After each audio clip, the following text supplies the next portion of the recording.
Pochi dubbi su chi ha trionfato in modo evidente, clamoroso, lineare. Un Veneto su due vota Lega, un bolide politico che corre alla velocità di 1.234.610 preferenze, che valgono un picco storico del 49,9%.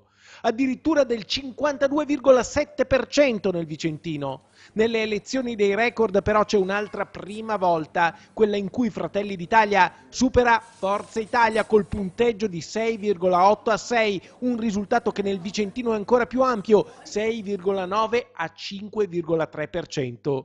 Insomma, il centrodestra cambia i rapporti di forza, ma rimane la coalizione dominante. Sull'altro fronte il Partito Democratico scavalca il Movimento 5 Stelle. La fotografia, scattata al fotofinish delle europee, ricalca perfettamente la corsa delle amministrative dove la Lega, ancora lei, vince e gli elettori nella stragrande maggioranza affidano le chiavi di casa al centrodestra. Il Vicentino in realtà non cambia pelle e va avanti nel segno della continuità. Molte le amministrazioni confermate, spesso con lo stesso sindaco, a volte col suo erede politico. In provincia di Vicenza su 114 comuni ben 80 sono andati al voto. Nel 20% dei casi si è presentata una sola lista, un record in Veneto, un'altra prima volta che ha caratterizzato queste elezioni in modo preoccupante perché induce a pensare che il ruolo di sindaco non sia più ambito come un tempo e che ci sia una disaffezione strisciante verso la cosa pubblica. Ma vediamo i dati, leggiamo i numeri, riepiloghiamo i sindaci eletti nel Vicentino, a cominciare dai 5 centri principali, quelli con più di 15.000 abitanti, dove si innesca il meccanismo del ballottaggio, laddove nessuno dei contendenti alla poltrona di sindaco superi il 50% più uno delle preferenze.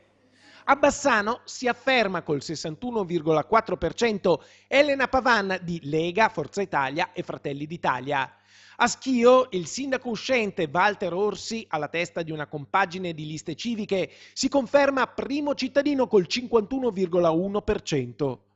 C'è un'altra elezione secca al primo turno. Col 54,5% Alessia Bevilacqua della Lega diventa il primo sindaco donna di Arzignano. A Montecchio Maggiore, con il 61,8%, si afferma Gianfranco Trapula, sostenuto da Lega e Forza Italia.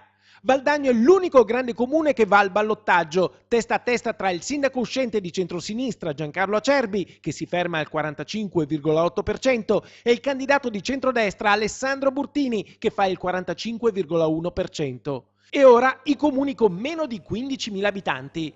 Ad Albettone Gio Formaggio si conferma sindaco col 66,2% delle preferenze, bissando il suo avversario. Ad Asiago vince Roberto Rigoni-Stern che si conferma sindaco col 64,7%.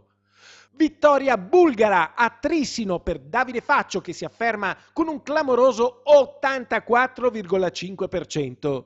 Il comune più piccolo della provincia è Laghi con 167 elettori. Si sono presentati in 84. Eletto sindaco Giovanni Antonio Sella col 72,3% delle preferenze.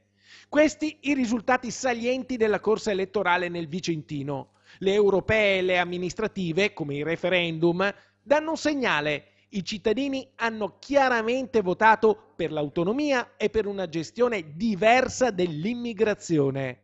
Questa è la voce del popolo. Ora la parola passa alla politica, non quella delle parole, ma quella ben più difficile del fare.